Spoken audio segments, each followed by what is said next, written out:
ये जो प्रवृत्ति है कि जब देश के ऊपर कोई आतंकी घटना होती है तो कुछ लोग राष्ट्रनीति के विषय पर भी ओछी राजनीति करते हैं। फारूक अब्दुल्ला साहब भी जानते हैं कि जो जम्मू कश्मीर में आतंकवादी हमले हो रहे हैं, जो जम्मू कश्मीर के बेगुनाह लोगों को निशाना बनाने की साजिश और कोशिश हो रही है, ये पाकिस्तान की ओर से हो रही है। फारूक अब्दुल्ला साहब जिम्मेवारी के साथ 3 बार मुख्यमंत्री रहे हैं, उनको ऐसी बातें नहीं करनी चाहिए।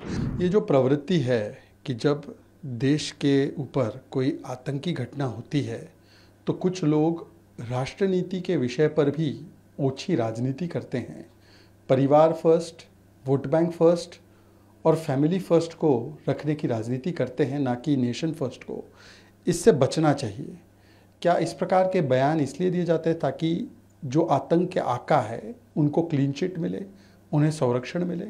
हमने देखा है कि ये विशेष इकोसिस्टम, खासकर कांग्रेस का इकोसिस्टम, किस प्रकार से पुलवामा पर, 26/11 पर, पूंछ पर, समझौता पर पाकिस्तान को क्लीन चिट देने के लिए एक पैर से खड़ा होता है और भारत की एजेंसियों पर, भारत पर ही सवाल खड़े कर देता है। क्या इस प्रकार की पैरवी की जा रही है फिर से, या अपनी नाकामी को छिपाने की कोशिश की जा रही है? मुझे लगता है कि इस प्रकार के बयान ये राष्ट्रनीति और राष्ट्रीय सुरक्षा के विषयों पर राजनीति करने के समान है। इससे बचना चाहिए। फारूक अब्दुल्ला साहब इस बात को जानते हैं, ये आतंकवाद, ये बम, बंदूक, पिस्तौल, गोलियां ये पाकिस्तान से आ रही हैं। पाकिस्तान के कब्जे वाले जम्मू कश्मीर में आतंकवादियों के ट्रेनिंग कैंप्स हैं। आईएसआई और पाकिस्तान की सेना आतंकवादियों को ट्रेनिंग दे रही है। ये जग जाहिर बात है। इसमें किस बात की छानबीन करनी है? इसमें कौन सी जांच पड़ताल है? सारी दुनिया जानती है। खुद डॉक्टर फारूक अब्दुल्ला साहब भी जानते हैं कि जो जम्मू कश्मीर में आतंकवादी हमले हो रहे हैं, जो जम्मू कश्मीर के बेगुनाह लोगों को निशाना बनाने की साजिश और कोशिश हो रही है, ये पाकिस्तान की ओर से हो रही है। इसमें पाकिस्तान शामिल है, इसमें आतंकी संगठन शामिल है। इसमें कौन सी जांच है? हम सबको मिलकर, एकजुट होकर, हमारी सेना, पुलिस और पैरामिलिट्री फोर्सेस का सहयोग करना चाहिए, साथ देना चाहिए और आतंकवाद के खिलाफ जंग लड़नी पड़ेगी। हम सबको मिलकर देश के दुश्मनों के खिलाफ लड़ना पड़ेगा।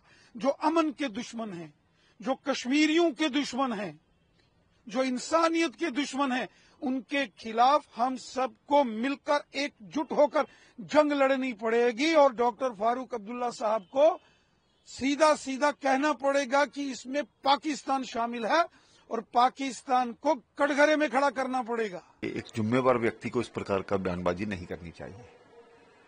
खास करके ये जानते हैं कि एजेंसियों के अच्छे काम के कारण से ही जम्मू कश्मीर में शांति व्यवस्था बनी, लेकिन बीच बीच में कई इस प्रकार की जब घटनाएं होती हैं, वो राजौरी, पुंछ में भी हुई हैं, तो उस पर भी किसी पर सवाल नहीं खड़ा किया। अब सरकार है, सरकार का पूरा समर्थन है।